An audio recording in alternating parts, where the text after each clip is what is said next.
Sally Colon, and I'm this year's chairperson for community lectures and special events. So welcome, glad you guys could come. We've had some really wonderful community lectures this year, and we're going to continue doing that. I just sit in the spring schedule, and I'm starting on fall of 15. So we're moving. It's really good. I brought a cheat sheet because if I don't, I will introduce these people by the wrong name and give you a bio that doesn't belong to them. So I thought you'd probably more want to know what they're about as opposed to me making up something. So here we go. After a combined career of over 50 years in university teaching, Alan was biology and Kathy was math and elementary education. They relocated to the Rogue Valley in 2010. With a number of other regional residents, they identified a grassroots void in the region and co-founded and now serve as co-facilitators of the Southern Oregon Climate Action Now. This presentation explores their efforts to walk the walk while talking the talk. And specifically, Kathy grew up in Eugene after a career teaching mathematics, firstly in high school and in Portland, and then in the university level, and then science, math, and social studies methods of pre-service elementary education, majors in Southern Missouri State University. Kathy retired in the spring of 2010. Dr. Alan Journet traveled the British Commonwealth from growing up in England, attending university in Wales and Canada, and then spending a few years in Australia. He retired from Southeast Missouri State University in biology, in the biology department in the spring of 2010, where he taught ecology, see, never asked me to do this, ecology, conservation biology, and science methodology for several decades. So without further ado, two doctors.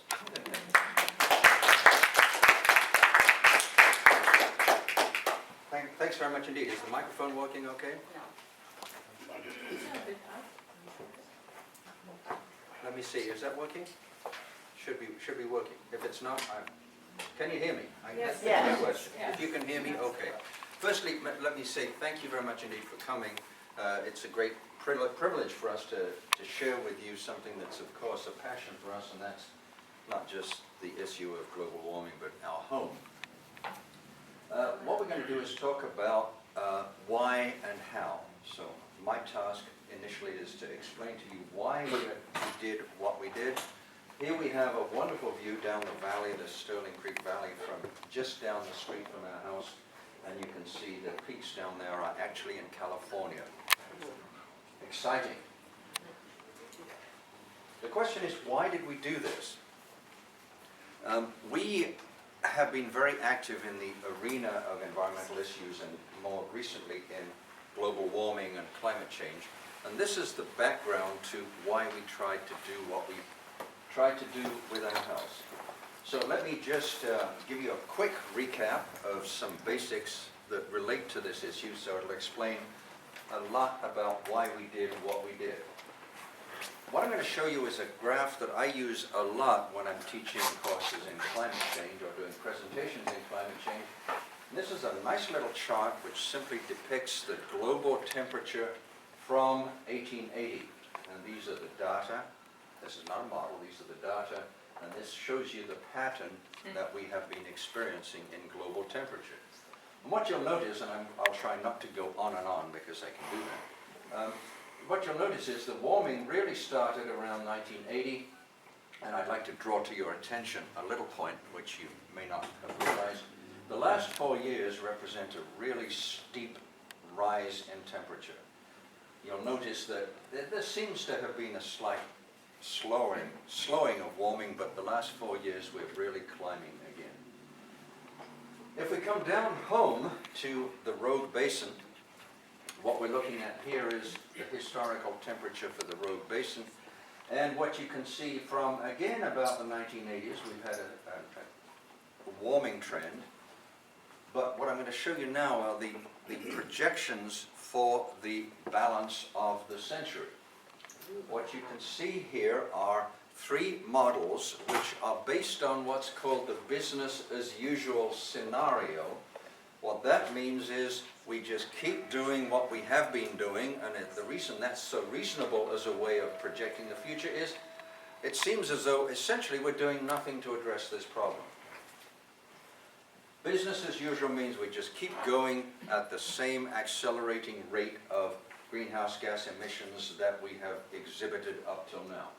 And I'm going to give you some numbers for these projections, breaking them down into seasons. So let's start with 2035, 2045. As I do these presentations, this is getting closer and closer, you'll appreciate. So the average increase in temperature for the road basin over that period of time is going to be somewhere between 1.5 and 4 degrees. Let's look at the seasons. Winter, not quite so much as summer. August, which as you will probably appreciate is the warmest month of the year, by that time could be 7.5 degrees Fahrenheit warmer. Now if you're fascinated by all of this, just invite me to do a presentation on climate trends and projections in the road basin, and I'd be delighted to do it. Let's go further into the future, 2075, 85. Now we find the average could be as much as 8 degrees warmer. This is a pattern we see for most of Oregon, the Pacific Northwest. Winter, again, not quite as much as summer, but look at summer, nearly 12 degrees Fahrenheit warmer. And by summer, we're looking at June, July, and August. August itself could be nearly 17 degrees Fahrenheit warmer. And if you think of any year you've experienced and think, wow, that was a hot year, imagine what that puppy's going to be like a bit later in the century. I should say one thing. If you have any questions as I'm going, please just shout at me. I have my cheat sheet here, so you're not going to send me off in a tangent too far. The main reasons for the patterns that we're seeing, the projections and the trends, are pretty well understood. You've probably heard the expression 97% of climate scientists agree that the planet is warming and the cause is human-induced greenhouse gas emissions.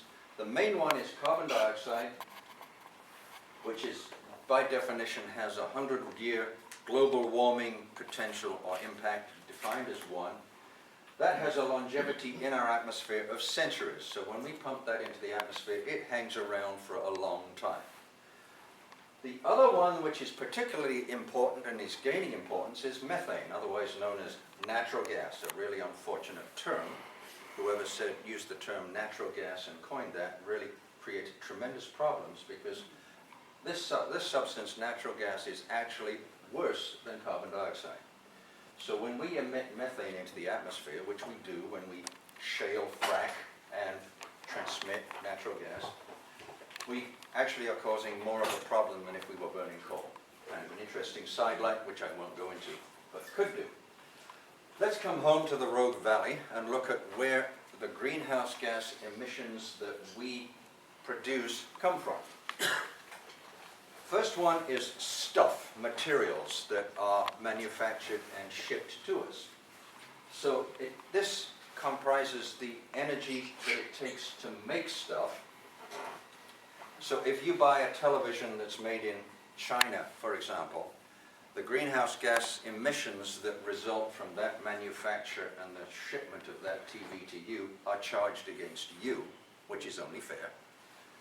You can see that comprises 44% of our greenhouse gas emissions. So stuff is a critical element. Another one is transportation. As we drive around, we pump greenhouse gases into our atmosphere. That accounts for about 32% of our emissions. And a third one is energy. And this is the energy that we use to power our homes and so forth. It's electrical energy. To a large extent, some of it is natural gas, not all of it, it's some of it.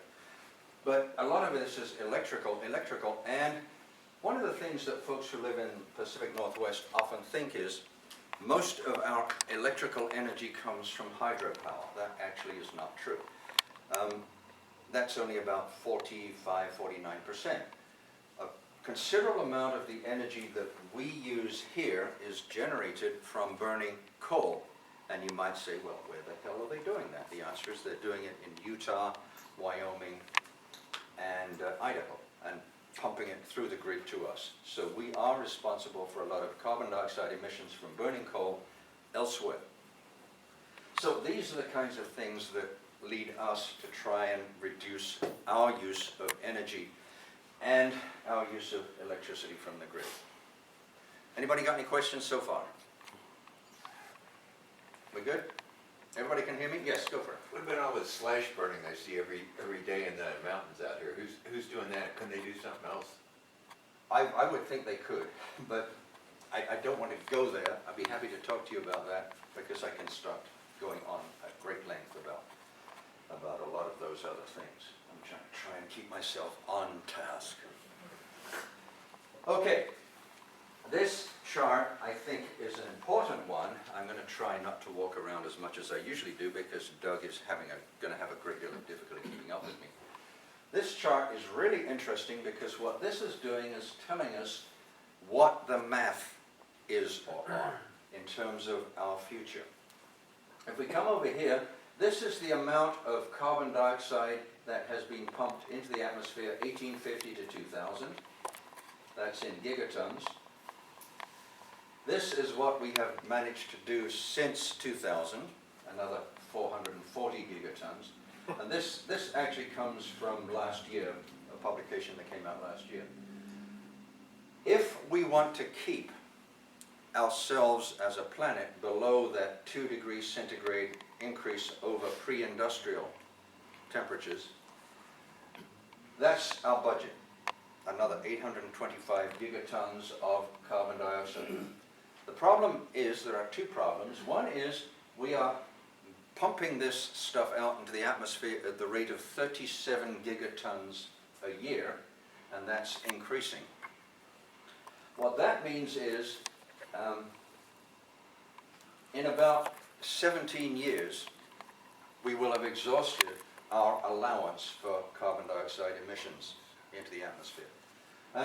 This is a photograph of our incredibly cute grandson, my step-grandson, Ryan. The point that I want to make here is by the time he gets to vote, we are in danger of having exhausted our carbon dioxide emissions. So when we are talking about and trying to address global warming, climate change, the way I describe this it's an act of intergenerational justice. If we don't do this, what we are doing is consigning our grandkids and so on to a planet that is essentially unlivable. The problem we have is, as we go into the future, we know that the fossil fuel companies have another 725 gigatons of carbon dioxide and equivalent in known reserves, and they have access to another 780, and out there on the whole is another 1280. What this means is we absolutely have to leave a vast amount of the fossil fuels that we know exist, we have to leave it in the ground if we care about future generations. That means individually we should be trying to do whatever we can to reduce our use of fossil fuels. This now is Oregon. This is what we do that results in the emissions of greenhouse gases, transportation, energy, and materials, the same three that I told you about a moment ago in the Rogue Valley. This is the US, sorry, this is the Rogue Valley. We're a bit better than the US average, but not a lot. Now, this little number here represents a legislatively agreed goal for Oregon's per capita emissions by 2050. It's 75% below our per capita emissions of 1990. What we have to do, if we mean what we say as a legislature, as a population, we really have to reduce our greenhouse gas emissions, means reducing our use of fossil fuels. One of the elements that we know contributes a vast amount to the use of electricity is our buildings, which is, of course, where we are this afternoon. responsible for more than 33% of greenhouse gas emissions. Now, this is a lovely big, I don't know whether it's an apartment building, it looks like some commercial building, but one of the things that always strikes me when I see that is, why the hell do they have all of those damn lights on? I don't know, but these are the kinds of things that we think about. This is our much smaller building. This was taken just as we moved in. You can see our solar panels we're going to talk about. This is our solar water heating system. And our landscaping. A bit later on, we managed to get a slightly improved landscaping system in. So that's what the house looks like summer 2014. And we'll come back to this. You can see we've got a couple of extra panels on the top if you were counting quickly. So, how did we do this? I'm just going to start by referring you to the Anasazi who live in the Southwest. These guys, one of the points is passive solar construction is not new. People have been using it for eons. This illustrates the Anasazi cliff dwellings. This is Cliff Palace in Mesa Verde. And what you can see is they built their houses in these cliffs. And if I asked you what direction that is from this photograph, what do you think? South. That's south, that's exactly right. And so when you look at these valleys where the cliff dwellings are, they're all on the north side of the valley. Open face of the cave is south. They knew this, they had this all figured out. Hundreds and hundreds of years ago. That is our house in Missouri, which was following the same pattern, facing south, huge windows. That, incidentally, is not a solar panel, that's just a solar collector for water heating. Active solar comprises photovoltaic cells. What I showed you before was passive solar. This is active solar. Active solar goes one step further. It almost always, if people are smart, follows passive solar designs first and then puts the solar panels on the top. And the key is, a lot of people have bazillions of panels, which you can do. And you can see this one's just massive covered. But if you're smart, the trick is to build as efficiently as you can so that the whole house is energy efficient, so you can get away with as few panels as possible. So that makes the solarization as cheap as you can get it. So that's what drove our design for the house that Kathy largely is going to talk to you about in just a few minutes. We wanted to reduce our energy consumption, use as little of the grid energy as possible, and try and reduce our greenhouse gas footprint. The essential difference between a passive solar home and an active solar home are these things. Passive solar homes are usually energy efficient. Now I will say those Anasazi cliff dwellings were probably not all that energy efficient, but they were at least facing south. So what you do if you're designing a passive solar home is you use solar radiation for heating. That's the trick to passive solar design, just like the Anasazi. You design the house so that it maximizes heat gain and conservation in the summer and minimizes heat loss in the winter. And that's what we're all about. Insulation, very tight design. So those are the two goals we have in mind, minimizing our energy consumption. To go to active solar, all you're doing is taking that, if you're smart, taking that and adding solar collectors. Solar collectors to heat water and photovoltaic cells to generate electricity. There are two ways to do this. One is to do it so you're off-grid, which means you have to store all your energy in batteries. And the other is to be grid-tied. We chose to be grid-tied. A lot of people go, you might think of it as the extra mile, and they are off-grid. The disadvantage to being off the grid is you do have to have batteries, which are not a benign technology. They're pretty toxic. And also, if you are off-grid, what you have to do is generate more energy than if you're on the grid, and that's because the battery storage process is relatively inefficient. Whereas if you're grid tied, what you can do, this is what we chose to do, when you make more energy than you use, you pump it back into the grid, and then at night time, when you obviously can't make energy, you suck it back out of the grid. And when we are talking about zero net energy, what we're talking about is a goal, and that goal is to try over a year to make as much energy as we use. So we are pumping into the grid as much as we need from the grid. So that's our goal. And as you will see, we're not doing too badly, but we haven't quite got there. So this is the other way of doing this. This is our goal, and because Oregon has net metering, we're allowed to do that. There's a move to extend the feed-in tariff approach, which allows individuals who are pumping energy into the grid actually get a check for what they generate over and above what they make.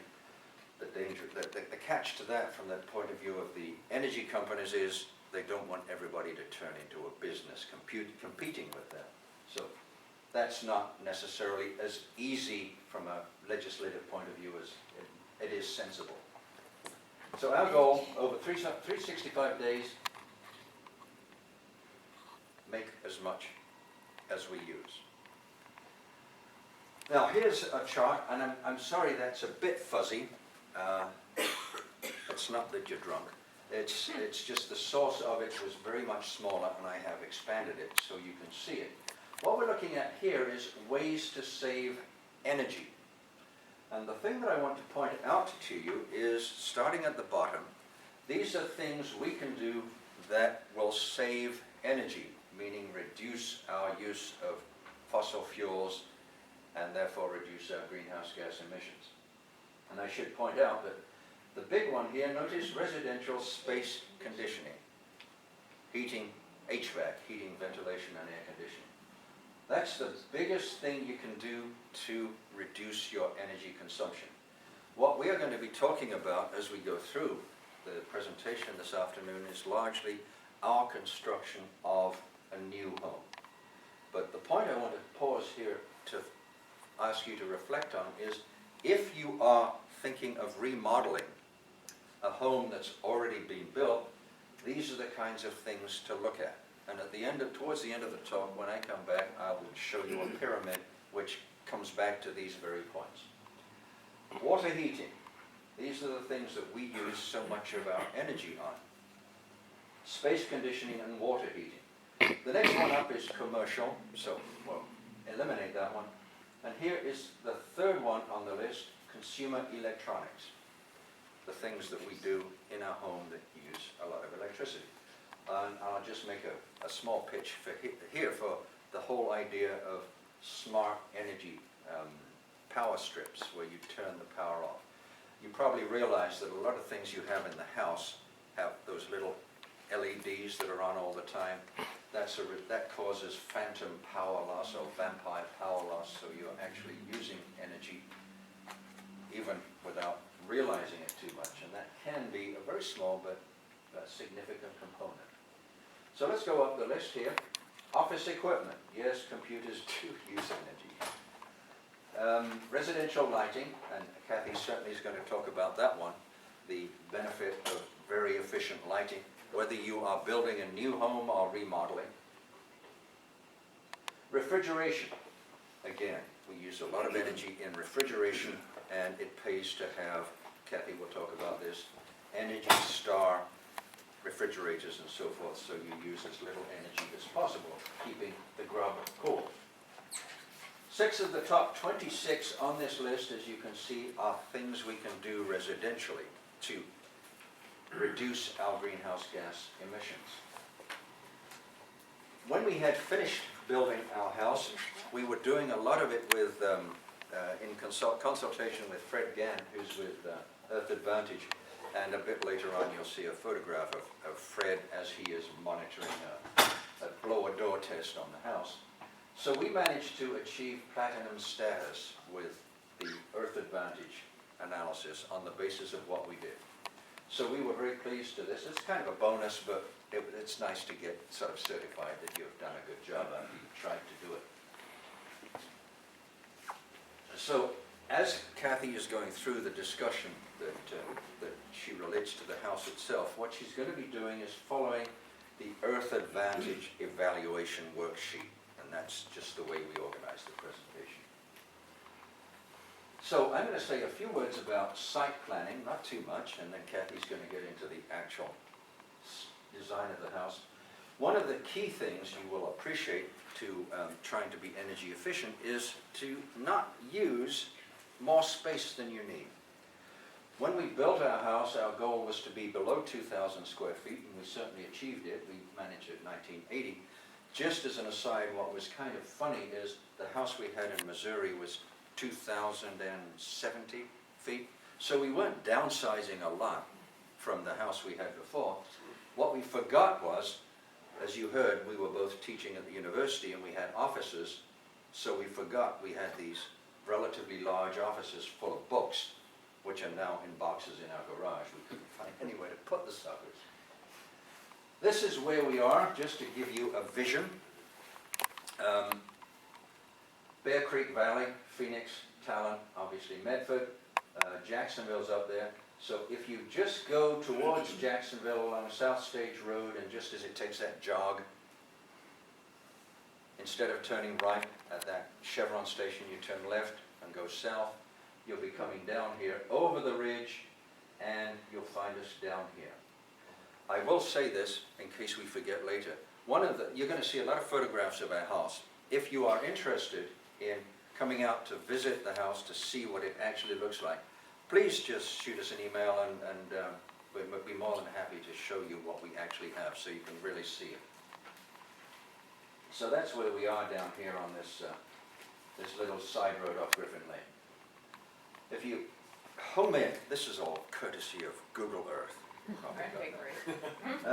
So this is the house that we're going to be filling in for you.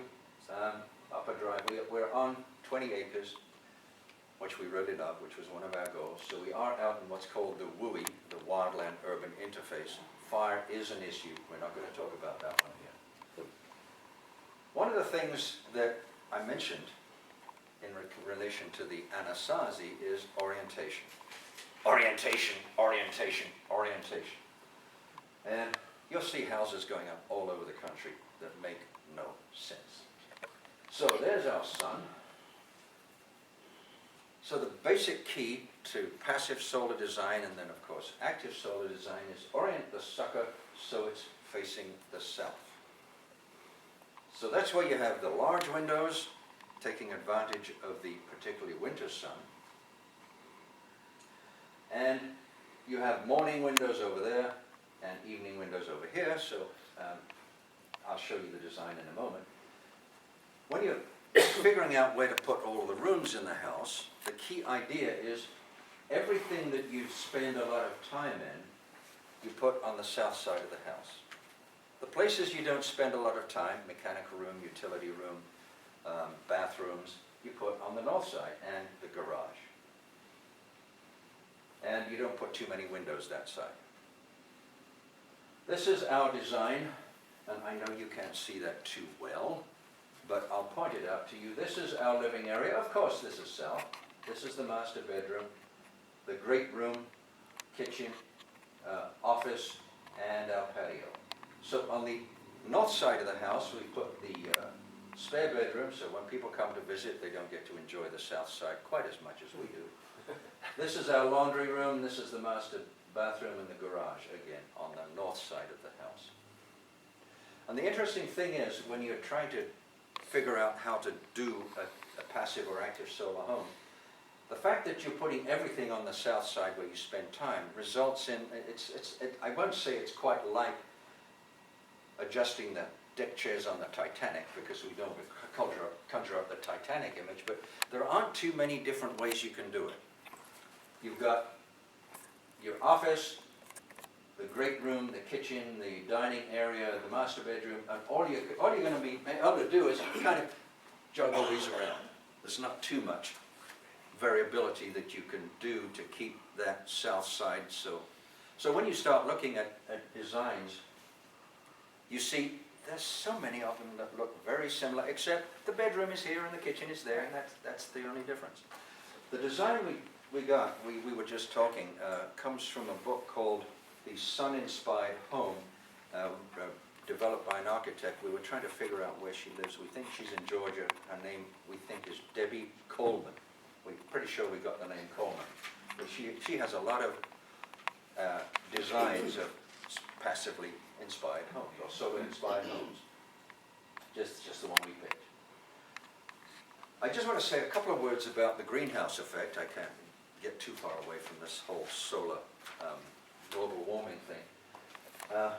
There's some fascinating stuff about the greenhouse effect that I think a lot of folks don't quite grasp, but once you get it, so much of the design stuff that goes along with our house, particularly the windows, makes so much sense. So here we have our smiley sun. What I'm talking to you about are just physical properties. Just suck it up. What happens is visible light comes in through the windows, and we like that, so we have a nice view. That visible light, radiation in the visible spectrum, hits solid objects and gets turned into heat, which is longer wavelength radiation. That longer wavelength radiation then radiates out of the solid objects. It hits glass, and one of the nice things about glass is it tends to not allow heat to pass through as well as it allows light to pass through. But the key point I want to make is it's that visible radiation that's coming through the windows that's actually heating up the house. A lot of people think it's heat coming through the windows that's heating up the house. There's not very much heat from the sun. It's almost all visible radiation and shorter. And indeed, when you hold your hand up to the sun and you think you're feeling the heat from the sun, you're not. You're feeling, what's happening is that light is hitting your hand and getting turned into heat. Just one of those interesting little phenomena. This is why your car turns into a bake oven if you park